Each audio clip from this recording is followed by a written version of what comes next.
mengaku sebagai arwahnya Vina Cirebon yang merasuk ke dalam tubuhnya Linda.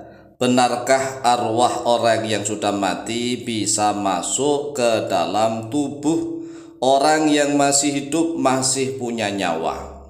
Apakah arwah manusia mampu masuk ke dalam jasadnya manusia yang masih hidup, ataukah justru yang masuk ke dalam raga atau jasad atau tubuhnya manusia yang masih hidup itu adalah jin, setan, dan iblis? Mari perhatikan, di dalam syariat Islam tidak ada ajaran reinkarnasi atau tanasuh di dalam bahasa Arabnya. Jadi ini masalah akidah, masalah kepercayaan, keimanan yang harus diketahui oleh setiap umat Islam. Di dalam ajaran agama Islam tidak ada ajaran reinkarnasi atau tanasuh. Reinkarnasi itu orang yang sudah mati, kemudian dia akan menitis, rohnya akan menitis ke tubuh manusia yang lain, bahkan bisa menitis kembali ke hewan. Nah, di dalam Islam tidak ada ajaran seperti itu. Kemudian yang kedua, juga tidak ada ajaran roh atau arwah. Roh atau arwah, roh itu mufrad, tunggal. Arwah itu jamak. Jadi kalau satu roh, kalau banyak arwah. Dalam bahasa Indonesianya namanya nyawa. Roh, nyawa.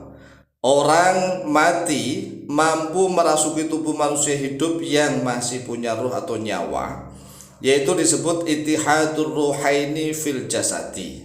Jadi di dalam ajaran Islam tidak ada ajaran ittihadur ruhaini fil jasad, yaitu persatuan dua roh, dua nyawa di dalam satu tubuh.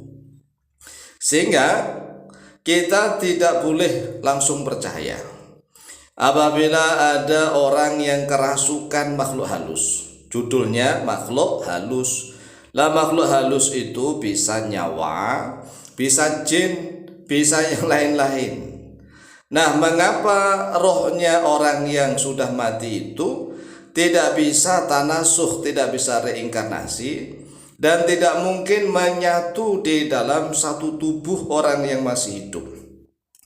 Karena setiap manusia hidup hanya diberi satu roh, satu nyawa oleh Allah Jalla Jalaluh. Setiap manusia hidup nih hanya memiliki satu roh atau satu nyawa. Untuk masing-masing itu memiliki satu roh saja. Nggak ada orang yang memiliki rohnya double, nyawanya double, nggak boleh, nggak bisa. Sehingga sangat tidak mungkin jika ada manusia yang masih hidup. Orang yang masih hidup itu kan punya nyawa, punya roh. Kemudian tiba-tiba ada roh atau arwah orang lain yang masuk ke dalam tubuhnya. Coba kita renungkan. Di dalam satu tubuh ada dua nyawa.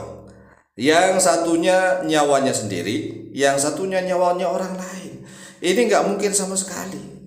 Nah, kalau di dalam ajaran agama Hindu atau Buddha mungkin, itu mungkin kepercayaan mereka. Tetapi di dalam ajaran Islam tidak ada roh manusia yang bisa bersama-sama di dalam satu tubuh orang yang masih hidup. Namun roh atau nyawanya orang yang sudah mati bisa kembali lagi masuk ke dalam jasadnya sendiri. Misalnya nih, ada orang yang mati, kemudian dia tiba-tiba hidup lagi, itu mungkin. Sehingga orang yang sudah mati bisa hidup kembali, sebagaimana mukjizat Nabi Isa bin Maryam alaihi wassalatu wassalam.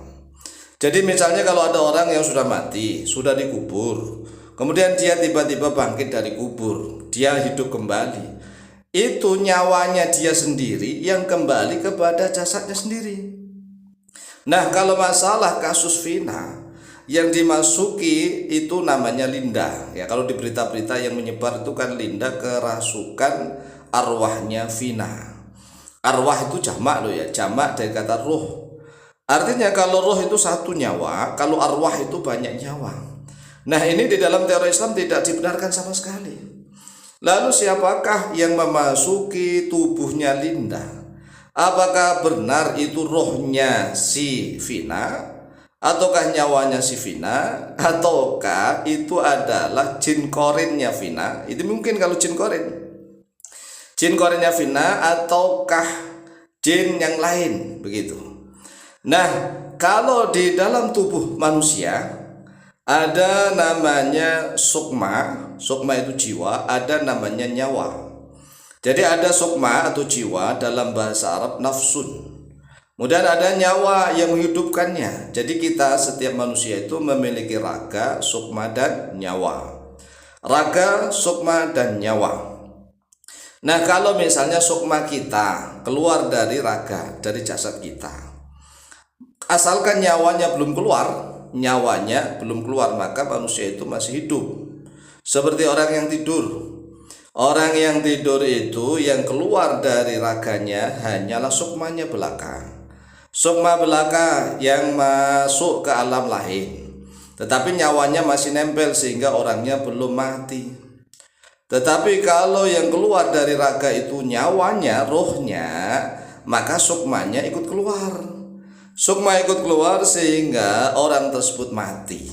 Nah, pertanyaannya, apakah roh atau nyawa orang yang sudah mati itu bisa masuk ke dalam tubuhnya orang yang masih hidup, tubuhnya orang lain?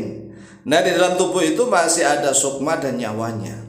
Di dalam ajaran Islam sekali lagi tidak ada, tidak akan mampu roh itu masuk ke dalam tubuh atau jasadnya orang yang masih hidup, yang masih punya sukma dan nyawa. Tetapi kalau misalnya jin yang masuk bisa. Mengapa? Kalau jin itu mampu masuk ke dalam tubuhnya orang yang masih hidup, maka yang dipindah itu hanyalah sukma orang itu. Jadi ada satu sukma itu banyak sekali di dalam tubuh kita. Sukmanya banyak sekali. Kalau ada satu sukma yang disuruh keluar, kemudian ditempati oleh jin, maka itu kemungkinan. Lalu bagaimana kasusnya si Vina yang katanya arwahnya Vina masuk ke dalam jasadnya Linda, ke dalam tubuhnya Linda? Itu jelas sekali bukan arwahnya Vina. Sekali lagi, bukan arwahnya Vina, bukan rohnya Vina. Tetapi bisa boleh jadi bisa atau mungkin boleh jadi itu adalah jin korinnya si Vina. Karena setiap manusia itu memiliki jin korin. Nah, jin korin itu tatkala manusianya mati, maka jin korinnya belum tentu mati. Maka jin korin itu bisa masuk ke dalam tubuhnya orang lain.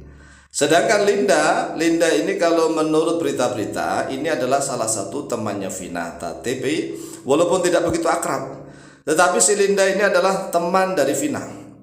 Nah, kalau si Linda ini teman dari Vina kemudian dimasuki oleh jin korinnya Vina, kemudian memberikan informasi keterangan begini dan begitu, ini bisa dijadikan salah satu alat tidak bisa dijadikan langsung jadi bukti, tidak.